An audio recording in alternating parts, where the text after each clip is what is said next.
If I can summarize everything I learned in the last 30 years about terrorism, it would be that sentence. I refer to that as the equation of terrorism. What is the equation of terrorism? The equation of terrorism has two factors. Motivation plus or multiple the operational capability.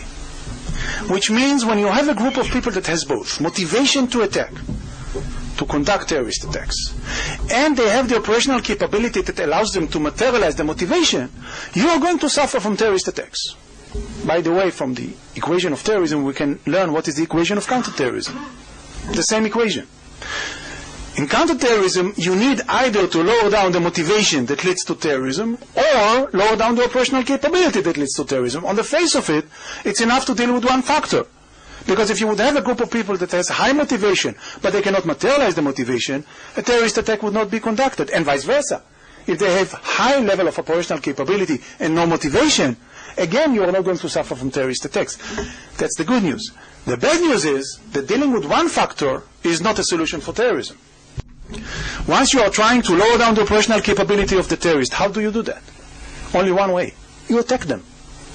You use proactive activity, you use offensive activity, targeted killings, arrests, and so on and so forth. Once you do it, and as much as you do it successfully, what happens as an outcome of that? You raise their motivation to retaliate. That's the boomerang effect in counterterrorism. So trying to stress down, to limit both motivation and operational capability at the same time, this is maybe the biggest challenge of every counterterrorist in the world. Having that in mind, I would like to analyze the American approach to counterterrorism in general.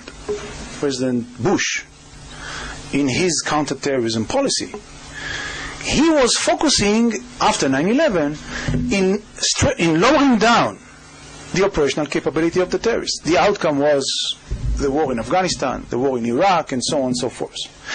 The effort was to cut the capabilities of Al-Qaeda, the global jihadists, and the terrorists worldwide.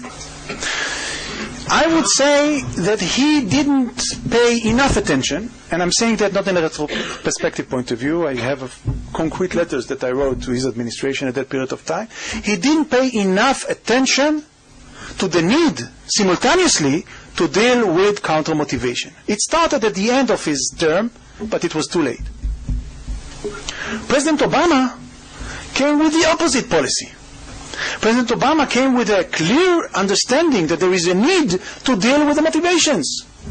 Causes, root causes, and so on and so forth. Maybe we'll talk about the term root causes later on.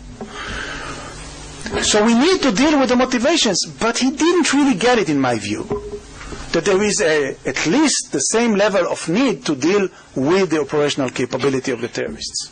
And I do believe that President Obama and his administration got it all wrong.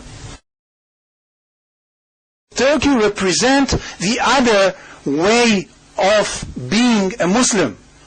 They represent the ability to be a genuine Muslim and be open to modernity and to be open to the Western society.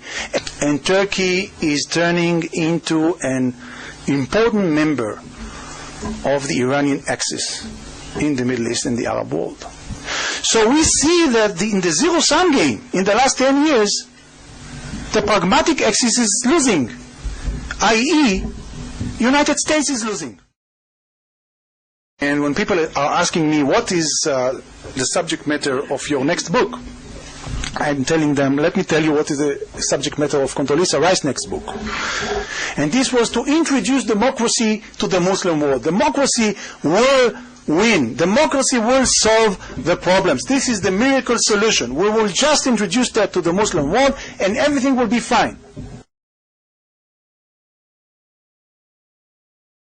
My book is all about how terrorists and fundamentalists are misusing democracy and democracy apparatuses in order to promote their atrocities, their goals, and so on and so forth. She was talking about the election in the Palestinian arena. And she was saying, I am not concerned even if fundamentalists are winning the elections. I quote. And you know why? Because it's only temporarily. After a while, after 4 years, 8 years, the people will understand that they got it all wrong and they will vote them out. She didn't understood that when fundamentalists are winning democratic election, it's a one man, one vote, one time. No way to get rid of them. What the Americans didn't understand, and I'm saying Americans, by the way, because it's a bipartisan problem. It's not the Republicans, or not just the Republicans, or the Democrats. This is an American naivete. It's a cultural thing.